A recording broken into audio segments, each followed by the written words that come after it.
Брадата ми върза моята племеница. Това те прави уникални работи. Какво исках да кажа?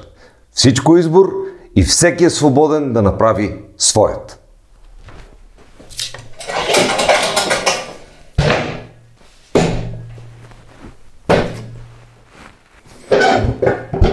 Коментар в канала.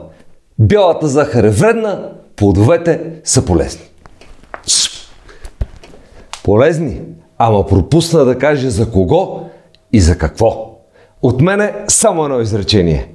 Грозде и смокини. Поинтересувай се защо са забранени на диабетиците. 4 години се прави този канал, старая се върху своите несъвършенства, да развивам теми, да говориме, да си правим взаимопомощ. И идва някой професор и дълбокомислено заключава. Най-добре е човек да си хапва от всичко по-малко и да живее умерено. Така ли е, Колумб? Такива дразнители в голямата си част вече ги трия без обяснение. В този канал основно сме събрали хора, които без едно можем, но само с едно не. И дори да се отърсим от неминуемия екстремизъм, природата ни си остава такава и е необходимо да я контролираме всеки ден. Което мене лично ме радва, защото самоконтрола е качество, което служи във всеки един аспект на живота. Усвоиш го в храненето, е неизбежно да го пренесеш в ежедневното общуване, а това е сила. Ако не ме познаваш, си нов в канала, искам да се представя. Казвам се Бачи Стъньо, на 47 години, хибриден атлет, кучкар и металист. Днес искам да ти споделя 5 точки, които следвам, за да оставам във форма след 40 години. Те са тотално неконвенционални, контраинтуитивни на това, което лекарите ни казват като съвети, но някакси при мен работят. Правило номер 1. Тренирай абсолютно всеки ден. Не за да станеш Херкулес, а за да поддържаш дисциплина.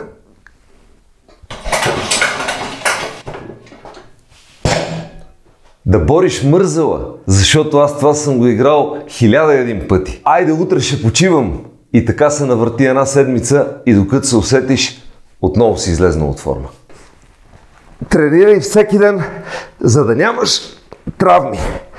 Откакто тренирам всеки ден, на праваш не съм ходил.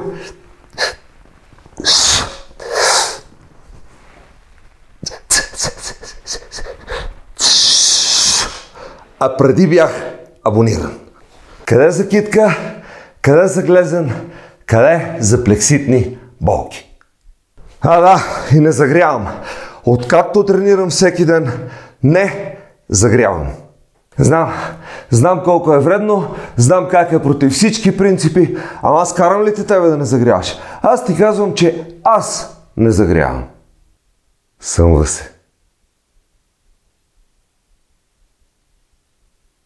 Втората точка е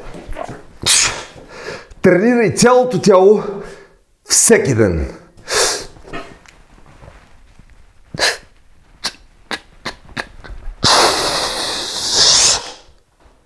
Защо? Няма да обяснявам. Ще кажа само 2 думи. Тестостерон и имунитет. Точка номер 3.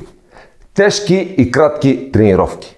Редувай такива 3 до 5 повторения близко до максимума с 8 до 10 с по-лека тежест, но в никакъв случай не надвишавай 40 минути до час, защото на нашата възраст енергията не е безкрайна и е добре да я пестим.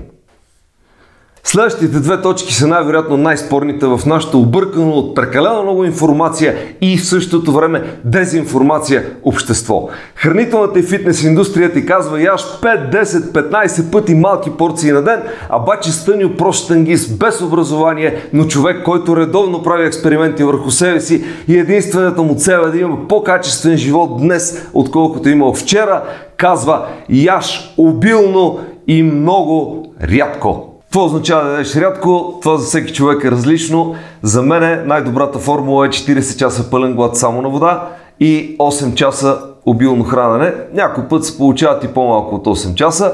Да кажем, с нощи съм седнал със семейството си и съм изял 1 кг мазно свинско месо, 1 кг заквасена сметана 20%, около 350 грама сирене, което го сложих върху така 2 шепи домати и с месото изядох половин зелка, обилно вкусена с лимон и ябълков оцет. Когато сложиш 2 киселини, те се неутрализират и става един много приятен цитрусов вкус.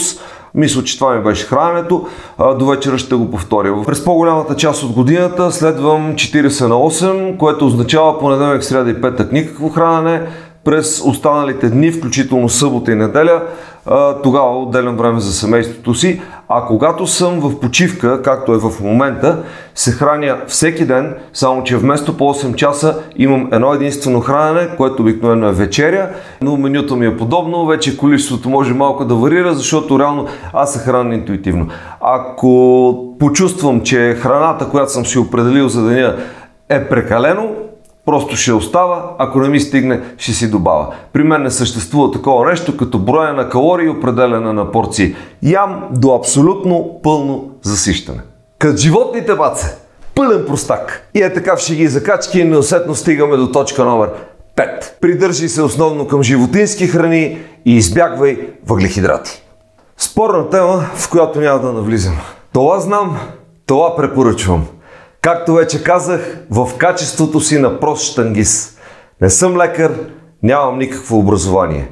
Но ако искаш да знаеш как на 47 години оставам в топ форма, е добре да се разроеш в канала и да видиш как с глад и мазно хранене съм си оправил двата най-големи проблема.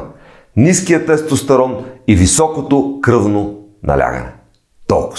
Казвам ти чао, не спирай се движиш и се видиме в следващия епизод. До скоро!